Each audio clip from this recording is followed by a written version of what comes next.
Hello everyone, welcome back to tech Pathshala. मैं हूं मुनाफ और आज हम डिस्कस करने वाले हैं how to become a good backend developer. इस वीडियो में मैं कोई स्पेसिफिक फ्रेमवर्क या लैंग्वेज के बारे में बात नहीं करूंगा।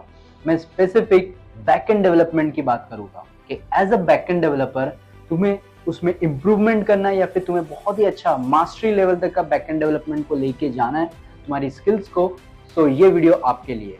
Let's get started.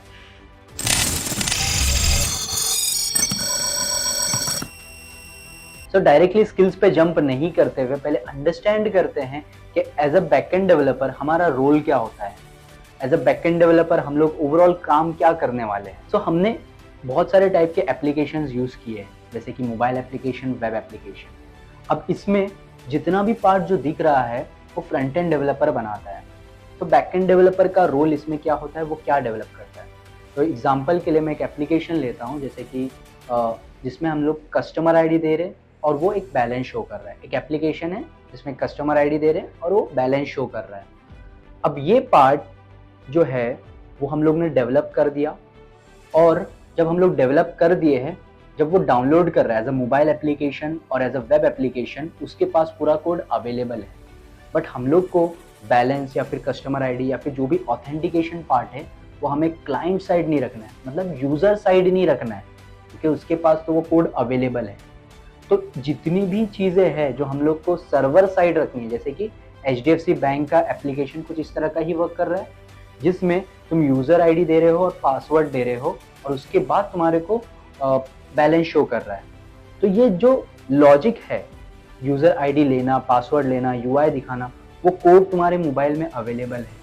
लेकिन जो मेन लॉजिक है कि इसको बैलेंस क्या शो करना है, बैलेंस कितना है, कहाँ पे स्टोर है, ये सब कौन टेक केयर कर रहा है? सर्वर साइड पे इसका कोड लिखा हुआ है। और जो सर्वर साइड पे कोड करता है उसको बोलते हैं बैकएंड डेवलपर। हम लोग जनरली इसके रिगार्डिंग, ये जो सर्वर साइड पे जो कोड कर रहा है, सर्वर साइड पे जो हैंडलिंग कर रहा है, जितना भी सर्वर साइड पे हैंडलिंग कर रहा है कि फ्रंट एंड से रिक्वेस्ट आ सकता है, कहीं से भी रिक्वेस्ट आ सकता है, और इसके अंदर सारे हैंडलिंग्स करना, डेटाबेस का हैंडलिंग करना, ओवरऑल जितना भी हैंडलिंग्स करना है, ये बैकएंड डेवलपर करता है। और हम लोग जो है बैकएंड डेवलपर की ये सारी स्किल्स समझने वाले कि इसको क्या क्या चीज़ें पता होनी चाहिए, क्या क्या चीज़ में उसने मास्टरी कर लेनी चाहिए। अभी हम लोग स्टार्ट करते हैं with the skills. The first thing जो तुमको आनी चाहिए, that is a programming language. As a backend developer programming language तो मस्ट है, बट प्रोग्रामिंग लैंग्वेज के ऊपर जो स्किल आती है, that is a problem solving skill और लॉजिकल थिंकिंग स्किल, वो तुम्हें बहुत अच्छे से आनी चाहिए। तो स्टार्ट विद प्रोग्रामिंग लैंग्वेज। एक प्रोग्रामिंग लैंग्वेज पढ़ लो, जैसे कि जावास्क्रिप्ट, पाइथन, PHP, कोई भी एक प्रोग्रामिंग लैंग्वेज तुम चूज कर सकते हो।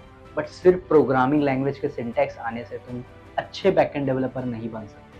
तुम्हारा लॉजिकल थिंकिंग बहुत ज़्यादा अच्छा होना चाहिए इसके अंदर, जिसके लिए तुम क्या कर सकते हो कि प्रोग्रामिंग लैंग्वेज के जितने भी फंडामेंटल्स है, जैसे कि वेरिएबल, लूप, फंक्शन, ये सब का यूज केस अच्छे से समझ सकते हो, और इसके ऊपर तुम प्रॉब्लम सॉल्विंग स्किल्स तुम्हारा इम्प्रूव कर सकते हो with the help of websites like HackerRank, LeetCode, जिसके ऊपर तुम रिगरसली प्रैक्टिस कर सकते हो। आफ्टर लर्निंग प्रोग्रामिंग लैंग्वेज, हर कोई ऑप्ट करता है फ्रेमवर्क के लिए या फिर डेटाबेस के लिए। मैं सजेस्ट करूंगा कि before going on to the framework और डेटाबेस, पहले अच्छे से अंडरस्टैंड कर लो कि वेब चलता कैसे है, और अंडरस्टैंड कर लो बेसिक कंप्यूटर के fundamental. If you don't know, जैसे कि रैम क्या करता है, हार्ड डिस्क क्या करता है, बेसिक कंप्यूटर फंडामेंटल अगर तुम्हें नहीं पता है तो, और इसके अलावा वेब कैसे चलता है, कि मतलब रिक्वेस्ट रिस्पॉन्स, HTTPS, ये सब चीज़ें क्या होती है, इसके बारे में और इन डिटेल में चीज़ें बताऊंगा। But before going on to the तुम्हारे फ्रेमवर्क या फिर डेटाबेस, जिसको इस चीज़ की नीडेड रहेगी, ये सब चीज़ों का अंडरस्टैंडिंग का नीड रहेगा, इवन दो वो सिर्फ सिंटैक्टिकल चीज़ें तुम सीख सकते हो, बट ये चीज़ सीखने के बाद उसको और ज़्यादा अच्छे से अंडरस्टैंड कर सकते हो। This thing you should learn first. अब आते हैं हम APIs पे। APIs one of the important concept हो जाता है बैकएंड डेवलपमेंट के अंदर, क्योंकि तुम तुम्हारे कोड को अवेलेबल करवा के दे रहे हो। एक URL पे हम लोग समझ सकते हैं, जो क्लाइंट साइड मोबाइल एप्लीकेशन हो या फिर वेब एप्लीकेशन हो, उस कोड को वो एक्सेस कर सकता है, उस कोड को वो रन कर सकता है, जो भी सर्विस उसको चाहिए उसको रन कर सकता है। तो यहाँ पे बहुत इंपॉर्टेंट हो जाता है कि तुम API बनाना आ जाए, जिसके अंदर बहुत सारे टाइप्स आ जाते हैं, जैसे कि REST API, SOAP API, GraphQL, ये तुम्हें पता होनी चाहिए, बट एक में तुम्हारा मास्टरी होना चाहिए। जैसे कि एपीआई बनाते हुए तो आ गया तुमको, यूजिंग एनी फ्रेमवर्क्स, जो भी तुमने लैंग्वेज में मास्टरी किया है उसके ऊपर कोई फ्रेमवर्क चूज कर लिया, फ्रेमवर्क से तुम्हें एपीआईज बनाते हुए आ गया। जबकि ऐसा नहीं कि फ्रेमवर्क के जरिए ही तुम एपीआईज बना सकते हो, तुम नॉर्मल लैंग्वेज के जरिए भी एपीआईज बना सकते हो, जो बहुत ही अच्छा चीज़ रहेगा कि अगर तुम पहले लैंग्वेज के साथ एपीआईज बना रहे हो तुम्हें एक कोर अंडरस्टैंडिंग आ जाएगी। बट फ्रेमवर्क के साथ भी जाओगे तो फ्रेमवर्क के साथ तो तुम्हें पता करना ही है। ओके, तो यहाँ पे एक जैसे कि एग्जांपल रेस्ट एपीआई पे तुम्हें अच्छे से अंडरस्टैंडिंग लेना है कि रेस्ट एपीआई के बेस्ट प्रैक्टिसेस क्या है, रेस्ट एपीआई बोलते किसको है और रेस्ट एपीआई होता क्या है, कि क्यों रेस्ट एपीआई हम लोग यूज कर रहे हैं। जनरली ग्राफक्यूएल के केस में भी ये होगा। तो rest API and GraphQL are not trending, जिसको तुमको अच्छे से अंडरस्टैंड करना है। एपीआईज के केस में कम्युनिकेशन प्रोटोकॉल्स भी तुम्हें पता होने चाहिए, जैसे कि HTTP, HTTPS, ये सब प्रोटोकॉल्स भी तुम्हें पता होने चाहिए कि रिक्वेस्ट रिस्पॉन्स कैसा जा रहा है, रिक्वेस्ट में क्या क्या चीज़ें होती है, जैसे कि URL, हेडर्स, बॉडीज़, ये सब होता क्या है, और रिस्पॉन्स कैसा जाता है, रेस्ट एपीआई में रिस्पॉन्स कैसा जाता है, इसमें स्टेटस कैसे होते हैं, स्टेटस के क्या क्या कोड्स होते हैं, इन सब का एक थियोरेटिकल नॉलेज होना बहुत इंपॉर्टेंट है। सिंस हम लोग बैकएंड डेवलपर क्या करने वाले, हम लोग एक कोड लिखने वाले जो सर्वर पे रन होने वाला है, जो कुछ काम करने वाला है, और इस कोड को मल्टीपल लोग इंटरनेट के जरिए रिक्वेस्ट करने वाले हैं। तो यहाँ पे वो रिक्वेस्ट कैसे करेंगे, थ्रू अ कम्युनिकेशन प्रोटोकॉल। तो हमें ये पता होना बहुत इंपॉर्टेंट है। फिर इसके बाद जो हम लोग कोड लिख रहे हैं वो एपीआई के अंदर लिख रहे हैं, तो कोड कैसे लिखेंगे, एक प्रोग्रामिंग लैंग्वेज का यूज करके लिखेंगे। तो यहाँ पे मैं समराइज कर देता हूँ कि रेस्ट एपीआई या फिर ग्राफक्यूएल तुम्हें पता होना चाहिए। मैं सजेस्ट करूँगा कि दोनों ही पता करके रखो कि रेस्ट एपीआई कैसे बनाते हैं, उसके बेस्ट प्रैक्टिसेस क्या है, ग्राफक्यूएल क्या है, उसके बेस्ट प्रैक्टिसेस क्या है, एंड ये दोनों पे काम कैसे करते हैं, एंड कम्युनिकेशन प्रोटोकॉल्स में क्या क्या प्रोटोकॉल्स है और उसके अंदर क्या क्या चीज़ें हैं, क्या क्या नए नए अपग्रेड्स आ रहे हैं, वो भी अच्छे से अंडरस्टैंड कर लो। अब आते हैं one of the core part, जो एक तरह से बैकएंड डेवलपर का हार्ट भी बोल सकते हैं, कि डेटाबेस इंजीनियरिंग। डेटाबेस के अंदर बहुत सारी चीज़ें होती है।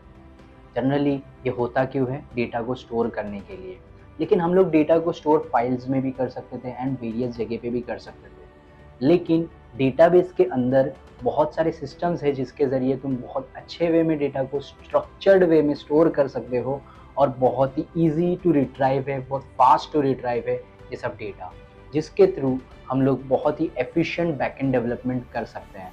तो डेटाबेस में हमें आ जाता है कि हमें रिलेशनल डेटाबेस हम लोग को पता होना चाहिए, नॉन रिलेशनल डेटाबेस भी पता होना चाहिए, जैसे कि सिक्वल, नो सिक्वल, दोनों भी हम लोग को पता होना चाहिए, जिसमें से एक एक चीज़ तुम लोग अंडरस्टैंड कर सकते हो। जैसे कि सिक्वल में तुम माई सिक्वल देख सकते हो, नो सिक्वल में मोंगोडीबी देख सकते हो।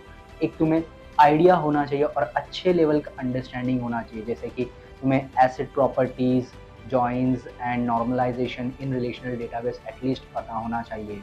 एंड मेजर तुम्हें अच्छा बैकएंड डेवलपर बनना है तो तुम्हें चाहिए कि तुम डेटाबेस को अच्छे से डिज़ाइन करते हुए आए, जिसमें तुम प्रॉपरली उसका what, why and relation, ER diagram से सब चीज़ें प्रॉपरली डिफाइन करते हुए आए तुम्हें।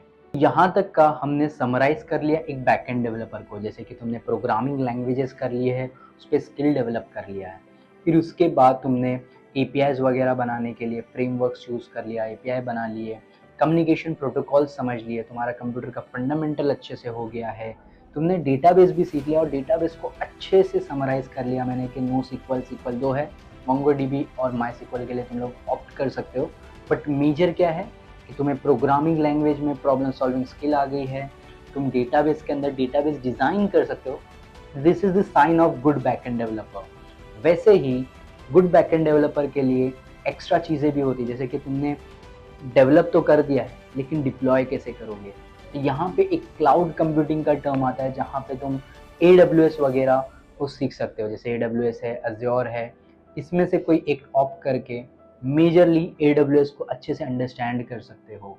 AWS के अंदर बेसिक सर्विसेज उसके अंडरस्टैंड कर सकते हो, फर्स्ट स्टार्टिंग विथ EC2, जिसपे तुमने जो एप्लीकेशन बनाया है जिसके अंदर APIs डेवलप किए हैं, वो APIs को डिप्लॉय कर सकते हो एंड अंडरस्टैंड कर सकते हो AWS को ओवरऑल, जिसके अंदर और भी सर्विसेज है like S3, as a beginner I will suggest कि EC2 S3 बेसिक आनी चाहिए, बेसिक लोड बैलेंसिंग तुमको आनी चाहिए।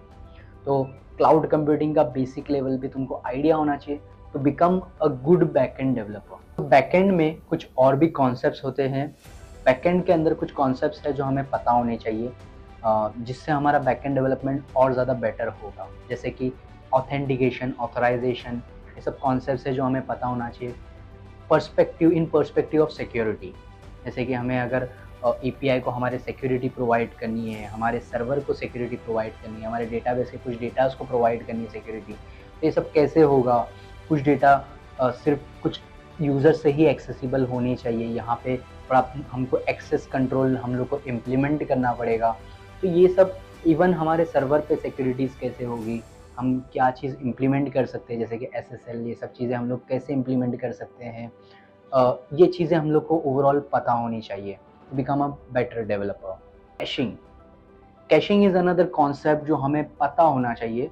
इसकी strategies as a fresher, as a beginner हमें पता नहीं होगी तो भी चलेगा, बट पता होना बहुत इंपॉर्टेंट है कि कैशिंग एक वन ऑफ द कॉन्सेप्ट है जिसके थ्रू तुम तुम्हारे APIs को और फास्ट कर सकते हो। जैसे कि जो रिपीटेडली डेटा सेम ही आने वाला है तो हम लोग उसको कैश करके रख सकते हैं। कैश के भी बहुत सारे तरीके होते हैं कि हम लोग सर्वर पे कैश कर रहे कोई डेटा, या फिर फ्रंट एंड साइड पे कैश कर रहे हैं, सर्वर पे भी कर रहे हैं तो किस में कर रहे हैं, हम लोग रेडिस यूज़ कर रहे हैं क्या, या फिर कुछ और चीज़ें यूज़ कर रहे हैं, कैशिंग कैसे करने वाले हैं, ये सब चीज़ का इन डेप्थ नॉलेज होना चाहिए। जस्ट इन डेप्थ नॉलेज होना चाहिए। कैशिंग स्ट्रेटजीज़ की मैं बात नहीं कर रहा हूँ, मैं यहाँ पे बात कर रहा हूँ कि कैशिंग पता होना चाहिए और कैशिंग में क्या क्या चीज़ें होती है, कहाँ कहाँ हम लोग कैशिंग कर सकते हैं, ये चीज़ें पता होनी चाहिए to become a better backend developer.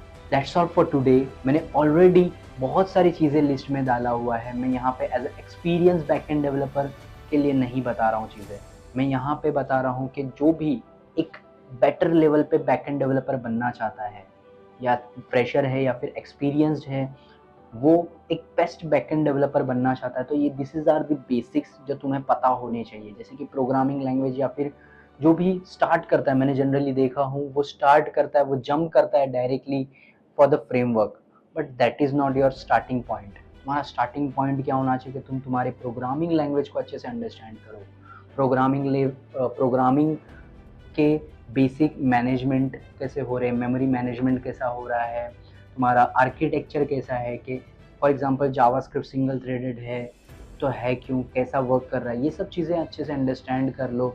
As a programmer मेरे लिए एक और एक चीज़ होगा कि मैं अपनी लॉजिकल थिंकिंग स्किल्स बढ़ाऊँ rather than developing APIs। Okay, then मैं ये चीज़ें भी अच्छे से अंडरस्टैंड कर लूँगा कि कम्युनिकेशन प्रोटोकॉल्स कैसे होते हैं, बेसिक लेवल का कंप्यूटर नेटवर्क्स अच्छे से अंडरस्टैंड कर लूँगा और अपना फाउंडेशन स्ट्रॉन्ग कर लूँगा।